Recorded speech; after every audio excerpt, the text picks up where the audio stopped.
Hi everyone, I hope you guys are having a fantastic day today. Today I'm out in the garden and I will be cutting off some bloom spikes from my aloes because it is time. Everything is blooming and beautiful and the hummingbirds are everywhere, and I've given them a lot of opportunity to suck the nectar from these beautiful flowers, but it's time because they're starting to fall, they're starting to dry out, and really there's no right time or wrong time other than when you think you've had enough. And I really don't want them to drop too much of a mess in my garden because I have rock and it's a pain in the booty to clean it up. So I have decided to do it. So here we go. Okay, this year the aloe vera through the beautiful three-prong bloom spike like it always does. And yeah, it's time to cut it down. It was beautiful. Had a bunch of yellow flowers, but look, we just have a little bit left at the top, and it just isn't worth it because it's dropping too many petals on the gravel here, and it just makes a mess. So I hope the hummingbirds enjoyed them, and I know I did. But here we go, and I apologize for not doing a better job with the cuttings, but I'm trying to work with one hand so I could show you. I decided to cut above. See, it's as easy as that, just to get the weight off because I can't really hold it and pull it because I'm recording.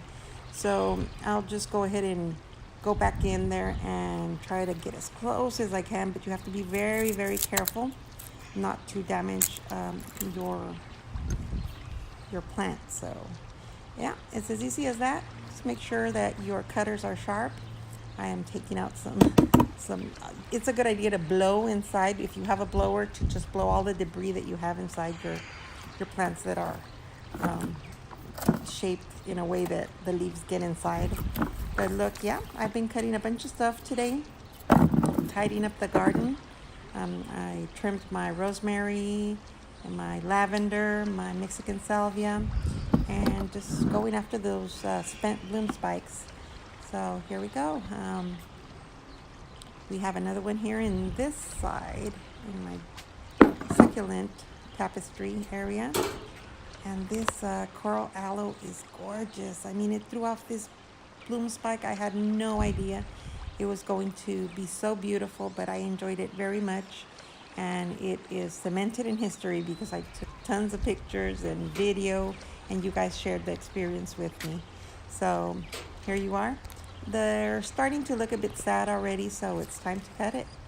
And yeah, this one you have to get really in there, and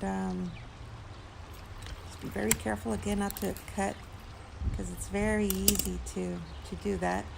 See, I'm trying to do the best I can, but yeah, with one hand it's kind of hard. In a perfect world, you will hold it with one hand and give it a little bit of tension and then cut it, and it'll come off with no problems at all. And you can always go in there and clean it back up. But yeah, here I am cutting the gasteria. Even the gasteria gave off a bloom spike. The blue elf gave off bloom spikes, and the Belen. This is Echeveria Belen. These bloom spikes are not actual babies. I've tried it before. I've tried to plant these, but really they're not babies. You can try to propagate the little leaves, you know, the little, and that's what I did. I pulled some apart and I put them in my propagation area. But see this in here? This is an actual baby. So this one I am going to pull out. And yeah, just pull out, try to get a little bit of root if you can. And yeah, here it is. So thanks, Mama, for the baby. I will go ahead and put it again in my propagation area and let it get a little bit stronger before I replant it in the ground. And let me see what else. In this area here, there's nothing. No, everything is doing great. This is the area that gets hottest, remember? I've had it really uncovered because we've been in the 70s, low 80s, so it's a good thing in the garden. But I had a surprise. Oh my goodness.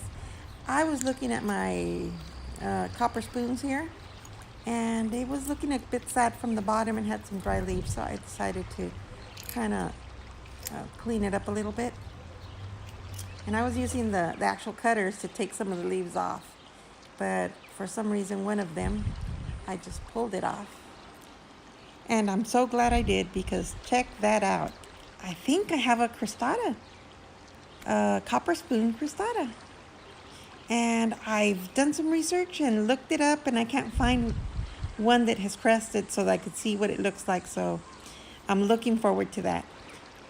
All right, everyone. Thank you again so much for watching. Thank you for subscribing, and welcome to all the new subscribers. I hope you have a fantastic day. I will talk to you guys later.